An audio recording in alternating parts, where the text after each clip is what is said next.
It's my honor to introduce Clive Gillinson. And as many of you know, Clive is the executive and artistic leader of Carnegie Hall. And in that capacity, he has set new standards for musical presentation. He's gone beyond simply bringing the best classical music talent into what is arguably the world's greatest concert hall, by utilizing the hall's unique capacities to create opportunities for young artists, to stretch the talents of great ones, to introduce a global perspective with a focus on the arts of our neighborhoods or neighbors around the world, and put an equal focus on the community that is New York City. Clive has also expanded Carnegie's ties to our orchestra community with the Link Up Education Program, which next year will include 40 orchestras, and as a co-presenter of the Spring for Music Festival, which brings regional orchestras and their fresh programs to New York City. Let's give a warm welcome to Clive Gillinson.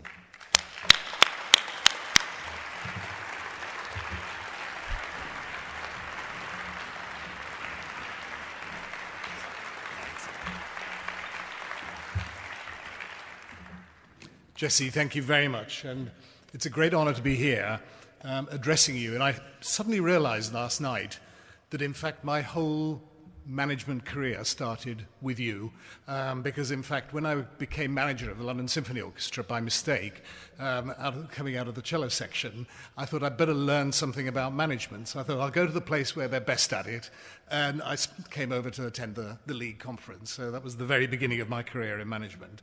But I just wanted to say as well a huge congratulations to all of you, because having watched a lot of the sessions this week, it is such a dynamic field. There's so many passionate, committed people. I think for all of us, it's a great privilege to work with all of you and be part of this musical community here. Now, I'm very aware that coming from Carnegie Hall, we have huge advantages. As Jesse said, quite wrongly, he said arguably the greatest concert hall in the world, the greatest concert hall in the world, and also really the ultimate destination for every great artist, and that's of every genre. And it's also its iconic status that makes it possible for Carnegie Hall to make such a contribution to music worldwide. Now, I discovered the importance of Carnegie Hall right at the beginning when I was appointed, in fact, because I was born in Bangalore, in India, and when the telephone went with various interviews, then suddenly there was a phone call from the Bangalore Times, and somebody said, we want to do a front page spread. Bangalore boy takes over Carnegie Hall. And I said, well, to be honest, I only lived there for 3 months, the first 3 months of my life. And they said, we don't care, we'll take credit for anything. So I just loved the fact that it really mattered in Bangalore as well. Now, obviously in addressing you, I always feel, a lot of you probably feel, well, it's easy for Carnegie Hall, and is there any relevance about what Carnegie Hall does for all of us? I want to make sure that I try and address issues that I think are relevant for all of us. With our programming, our core mission still remains centered on bringing the greatest performers and music of all genres to Carnegie Hall, but we've also developed some very major big picture concepts as well.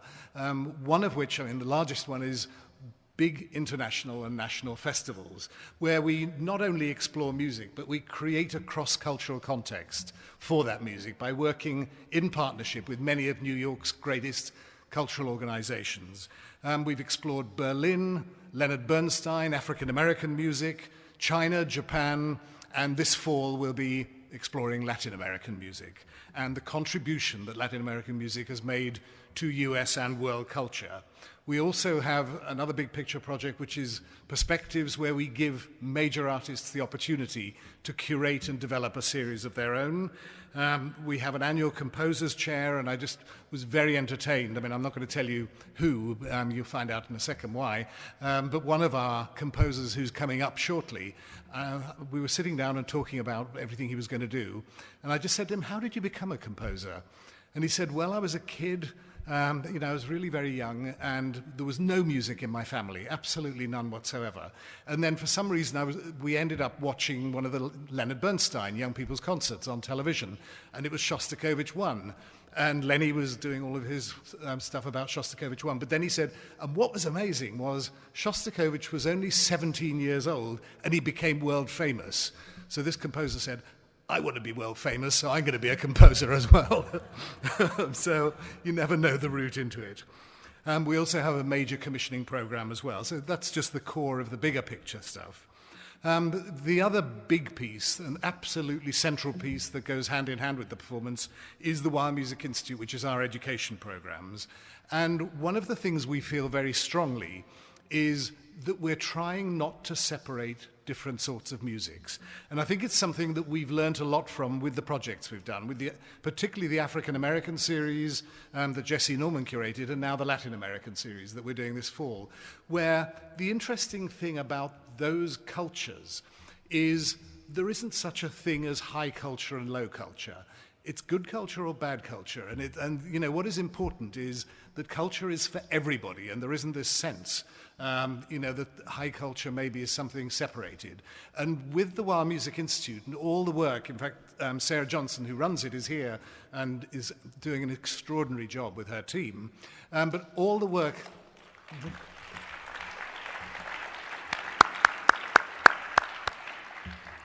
All the work that they do is about music. It's not about classical music. It's not about any particular sort of music. It's about the best of all musics. So when kids are learning about classical music and Mozart and whatever, they don't actually realize it's any different from hip-hop or whatever. It's all part of a culture where all the pieces make up the whole. And I think that's a fundamentally important thing about their approach. And we work in many, many different ways. I mean, throughout the schools, at all levels and ages, and many things which I'll come on to in a minute.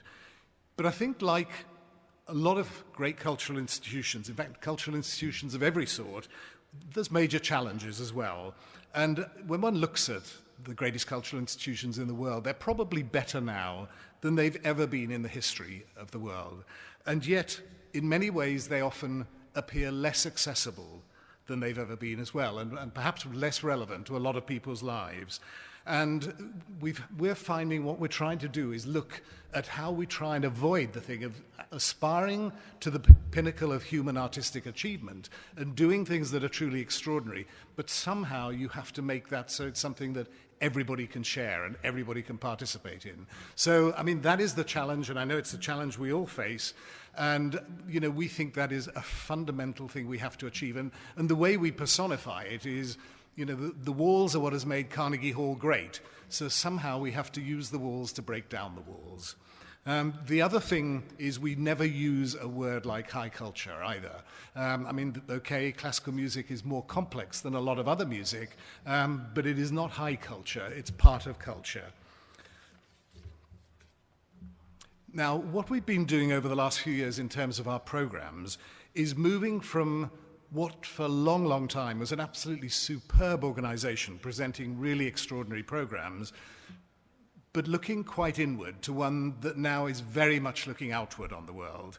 And in the last few years, this has included festivals, which I just touched on, the Academy, which is a program we created in partnership with the Juilliard School and the New York City Department of Education, which is about recruiting the finest postgraduate musicians in America. And we have 20 of them, and they spend 2 years on the program. And basically what they do is they are not only becoming the best possible player they can become, but half the program is all about training them in education and community work, and each one of them is paired with the New York City Public School and becomes a central resource in how music develops within that school. And their entire lives are about developing a really complementary set of skills that will enable them to be really broad musicians who, they can play in orchestras, there's lots of things they can do, but they will also be people who throughout their lives will contribute something back into music. Now, one of the things we didn't anticipate when we started the program was what might happen after they left. We thought they'd just go off and create their own ensembles, but growing out of it, we're now developing alumni residencies all over the world. So in fact, groups of alumni from the Academy have been to South Africa, KwaZulu-Natal in South Africa, Mumbai in India, Spain, Germany, Mexico, India, Iceland. So it's been really interesting that we're now building partnerships for how they live their lives by the values that they've learnt in the Academy. And they're a truly remarkable group of people. And I think all of us feel long term they're going to have a huge impact on the future of music. And we now have 66 alumni, and in fact another 20 we've just recruited, another 20 fellows. So that's a really important program. We're building a music education centre above Carnegie Hall, which will really mean we can create inspirational spaces for inspirational programs, because until now there really has been no proper place for the education programs, and we feel it's fundamental that anybody involved in education must actually feel it matters. And if you're working in poor spaces, the perception is it does not matter. So we felt that was a really important piece. We've completely redone our website, including creating an online resource centre where we share all our education work, all our curriculum, everything. And the whole philosophy is that we should share everything free. Link Up, Jesse mentioned, where this season we had 30 orchestras reaching 160,000 kids around the country. Next season it'll be 40, reaching 230,000 kids, and we reckon within probably another 4 years or so, we'll be reaching 1 million kids in elementary schools through that program and through working in partnership with orchestras all around the country, but interestingly enough, even internationally now, because we're now developing it in Spain and Japan. Both of them want it, and there's other interest as well. So I think one of the things that, again, Sarah and her team have done so brilliantly is not only creating extraordinary programs, but developing programs in such a way that they are scalable, so there can be real benefits that flow outwards from that. So it's not just about what we give to our communities. Musical Connections is another new program that we created. These are all things that have been created in the last few years. And Musical Connections is where specially trained musicians, and it's very demanding work in hospitals, hospices, youth at risk centres, and so on. I mean, they're, again, an extraordinary group of people, and many of the Academy Fellows are amongst those doing that sort of work. You probably all know we created a partnership with the Royal Conservatory in Canada for the first time ever to create a unified national standard set for music for the USA, because until now standards have all been in general state, not national. So kids, if you moved from one place to another, there was no meaning to the standards you'd achieved. You had to take an exam wherever you'd gone. So we felt it was really important there should be a set of national standards delivered with the best possible curriculum. So again, that's another program that we started in that partnership just over a year ago. We just launched National Youth Orchestra USA, which again, we felt it's something that doesn't exist, hasn't existed. The US tends not to do national, and yet there's nothing more inspirational to kids than to work with the finest young players of their generation. And we feel not only will this lift standards, we want the kids who play in the NYO to actually then go back to their communities. We want to build into the whole project that they bring things back to their communities that actually inspire work all around the country. So it's not just about benefiting the 120, and then they'll travel the world each year to a different place as international youth ambassadors for the US.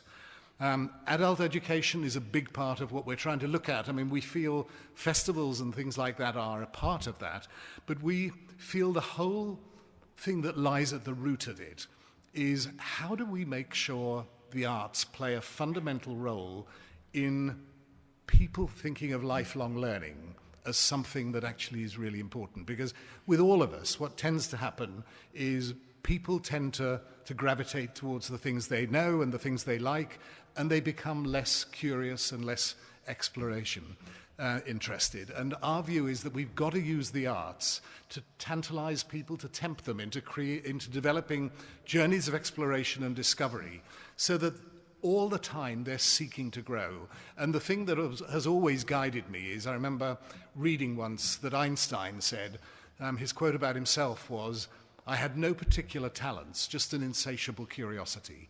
And when you think, I think that's probably the most important word.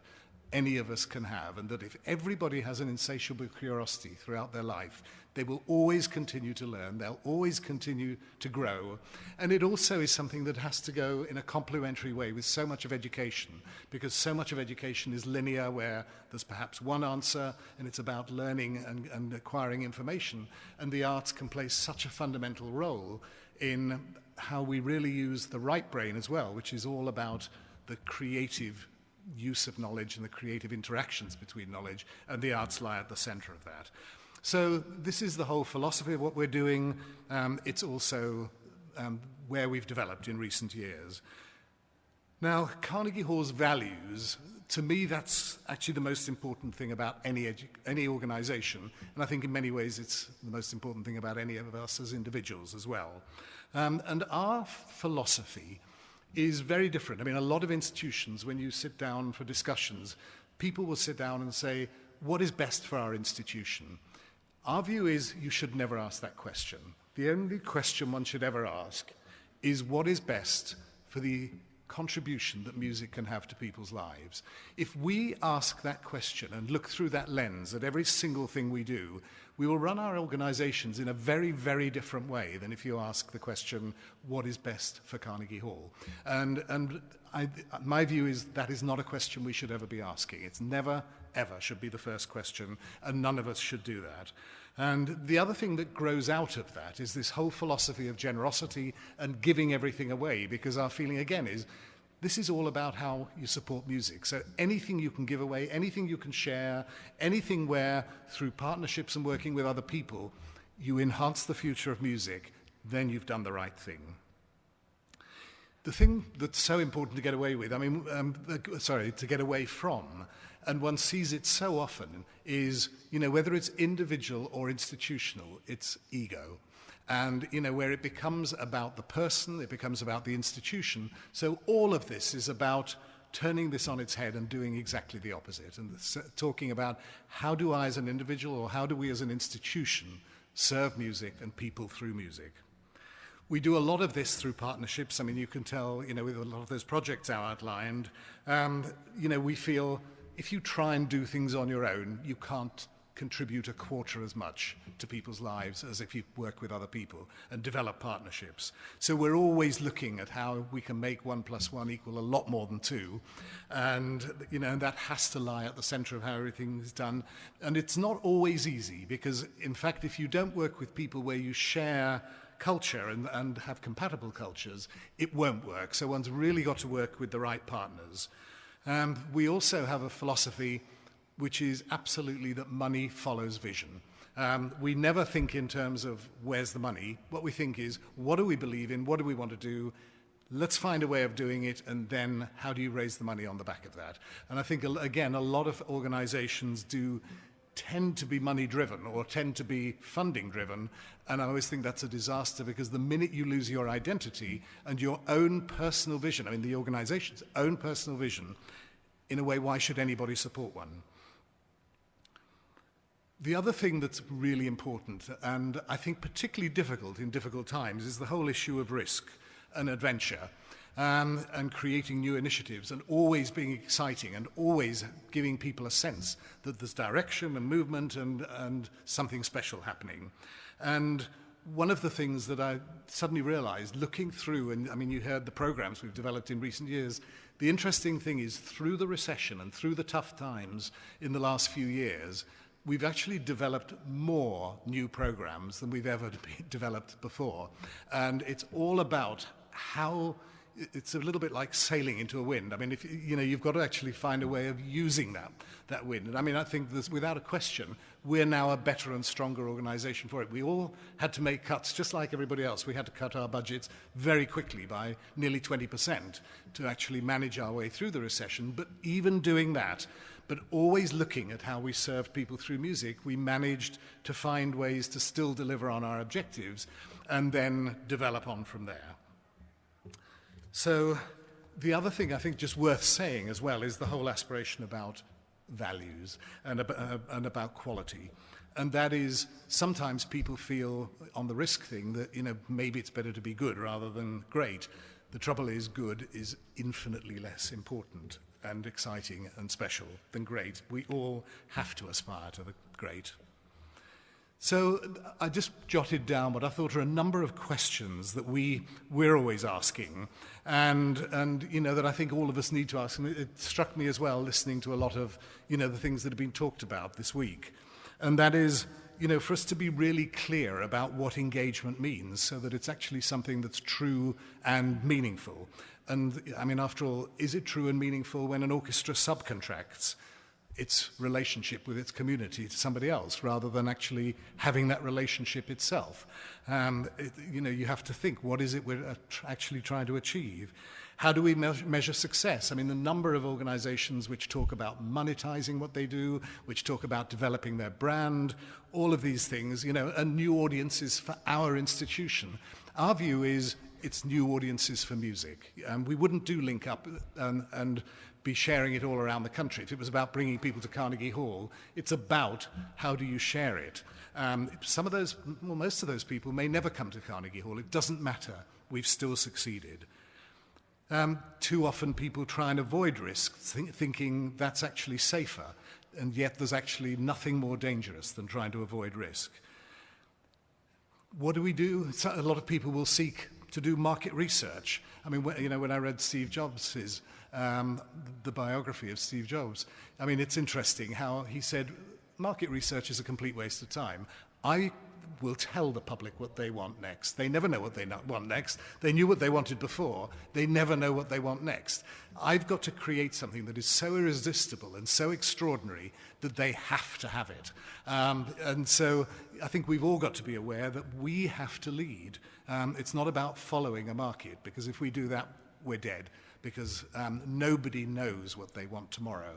So that doesn't mean you don't know and understand your community. You have to talk to them, you have to listen, but if we're not leaders as well, all leaders know how to listen, but on the other hand, they still have to lead, and as institutions, we have to do that. One has to make everything count, 100%. You have to give 100% to everything all the time. Do we challenge ourselves and try and do everything afresh all the time? I remember hearing that Lenny Bernstein threw away all his scores of the Tchaikovsky symphonies towards the end of his life because he wanted to study them as if he'd never seen them before and start afresh, thinking about them. So these are all the things that for us are about our values, but at the root of it is how can we contribute to the future of music and the impact it can have on people's lives. Now, I just want to very quickly touch on, you know, lots of people worry about the future of music. I mean, I've heard people, you know, obviously here and so many conferences, people talk about the future of classical music. I mean, the thing I always think of now is China. It's probably the greatest controlled experiment in history. Western culture was totally wiped out. Classical music disappeared from China during the Cultural Revolution.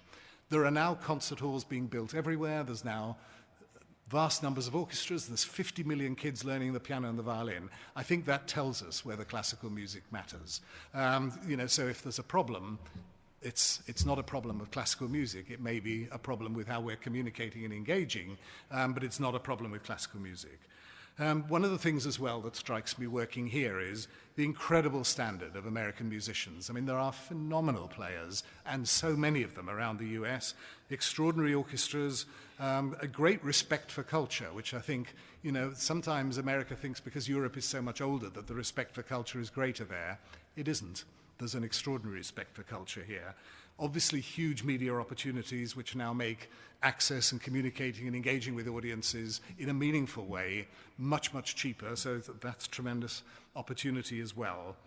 So I again reiterate, I mean, you may think it's easy for Carnegie Hall and, you know, whether anything we are doing is relevant for others. I think what we all share is the need for values, philosophy, approach, leadership, and a fundamental role and engagement with our communities. And I know that's a phrase that's come up all the time, but doing that in a truly meaningful way is what the future is all about. And I think the other thing worth saying is individually, I mean, even Carnegie Hall, we cannot change the world. None of us can individually change the world. But cumulatively, we can have a huge impact. And it could be a lot more than it is now, because I think still a huge number of organizations do think institutionally and, in terms of the, what are we trying to do for our own institution, if we all think about how we can support the future of music and work together to do that, I think we can have a huge impact. And I mean, at Carnegie Hall, we're very, very proud to be your partners in music for the future and in such a great field as well. And I'll just finish with a little phrase that Slava Rostropovich always used to say, and that is, we're all soldiers for music. And that we are. Thank you.